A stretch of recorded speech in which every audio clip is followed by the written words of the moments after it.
Si nous décidons par nous-mêmes de déroger ici ou là, c'est que notre humilité n'est peut-être pas assez active. Alors, durant cette messe, demandons à Saint-Joseph, là on peut le demander, de dire à l'Esprit Saint qui nous infuse à chacun de nous la vertu et le don de l'humilité. Et le Seigneur, quand il va le faire, il va l'accorder au diapason de notre âme, qui est différent des autres. Alors, pour une personne, ça va être l'humilité dans les paroles, une autre dans le discernement, et ainsi de suite. Le Seigneur nous a créés comme des fleurs dans un jardin, dans son jardin, mais des fleurs différentes. Il n'y a pas de fleur, pas une âme qui est semblable à l'autre. Et quand il nous accorde une grâce, comme celle de demander l'humilité, il va l'accorder selon son plan à chacun de nous, dans cette fusion de l'humilité qu'il veut pour nous.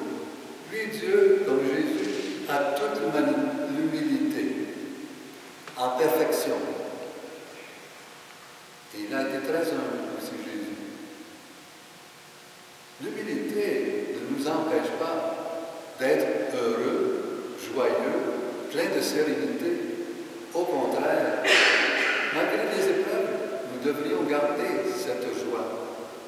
Regardez bien Jésus. Il a grandi dans la joie, dans la paix, dans la sérénité. Même dans ses épreuves, même dans son chemin de croix, il a gardé cette paix.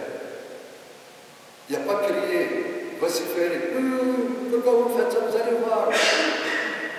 Pas du tout. Si vous avez vu le film de la Passion, il y a un moment où sa mère s'approche de lui et le regarde, tout en pleurs.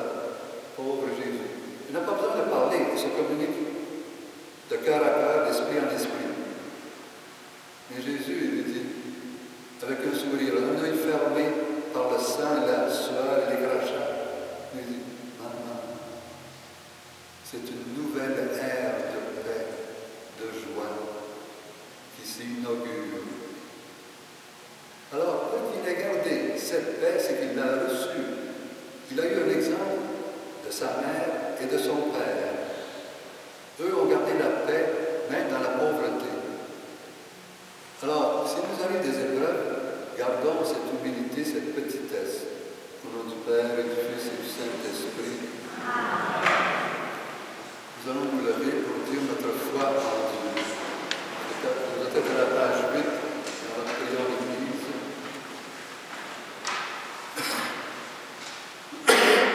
Je crois en Dieu, le Père Tout-Puissant, Créateur du ciel et de la terre, et en Jésus-Christ, son Fils unique, notre Seigneur, qui a été conçu du Saint-Esprit, est né de la Vierge Marie, a souffert sous Ponce Pilate, a été crucifié, est mort et a été enseveli, est descendu aux enfers, le troisième jour est ressuscité des morts, est monté aux cieux, est assis à la droite de Dieu le Père Tout-Puissant, d'où il viendra juger les morts et les morts. Je crois en l'Esprit Saint, à la Sainte Église catholique, à la communion des saints, à la rémission des péchés, à la résurrection de la chair, à la vie éternelle. Amen. Dites-vous que vous êtes beaucoup plus privilégiés, surtout les femmes, de pouvoir vous approcher de l'autel. Si ça avait été dans le rite juif, vous seriez resté en arrière. Alors, l'Église catholique ouvre beaucoup de portes pour que nous soyons près du Seigneur.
Prions ensemble au moment d'offrir le sacrifice de toute l'Église. La gloire de Dieu et le salut du monde.